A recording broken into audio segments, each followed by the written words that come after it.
Hi, it's Paul Whiffin from ATSPACE. We get quite a lot of inquiries asking how permeable the walls are, the blockwork walls and the floors.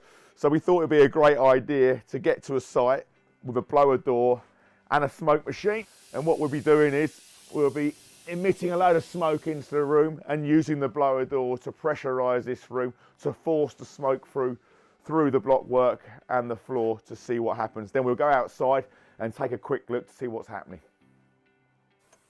Woo!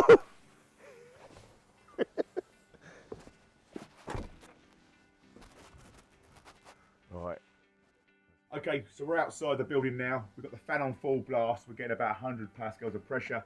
We filled the place up with smoke, and as you can see, we're pushing smoke through the inner leaf of the blockwork into the cavity and onto the outer leaf.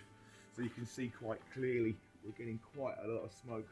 All the bedding sort of joints are poorly pointed up. So as you can see, it's really important to get those done. A real interesting sort of leakage that we have found is coming out of all the ventilation for the block and beam floor. So what's happening is we've got the slab inside the house. We've got the insulation on the inside of the wall. That's to stop the cold bridging, the cold travelling through. It's that gap down on the side there that we're actually pushing smoke or air with the smoke down, and it's coming out of the actual ventilation here. So absolutely key that bit of detail gets sealed. A little bit more up here, show you a little bit more smoke coming out, so make it a bit more interesting. You can see, looking up here, actual smoke coming out of the blockwork, all here, here, here, a little bit out the side of the trickle vent, again around the windows. So how do we stop it? So you can see we're obviously going to have a finished product that goes on the wall here. This is going to have monocouche or K-rend or a render.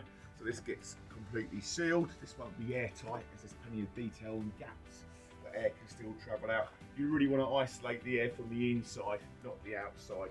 So internally, again, the bedding joints and the pointing needs to be spot on and smooth, so you can apply like a liquid membrane. Passive purple will do a little range to seal up the blockwork wall. You can obviously use pargeting coat, which is sand cement sort of render base that you can put over the complete wall. If you're using plasterboard, you can obviously put plasterboard on the wall. The adhesive, the dot and dab adhesive, needs to be continuous. So when it sticks on the wall, it isolates, air can get out from the inside of the wall. So that's how you sort of overcome that problem. So hopefully you found that informative, just to show you how permeable blockwork walls are. Thanks for watching.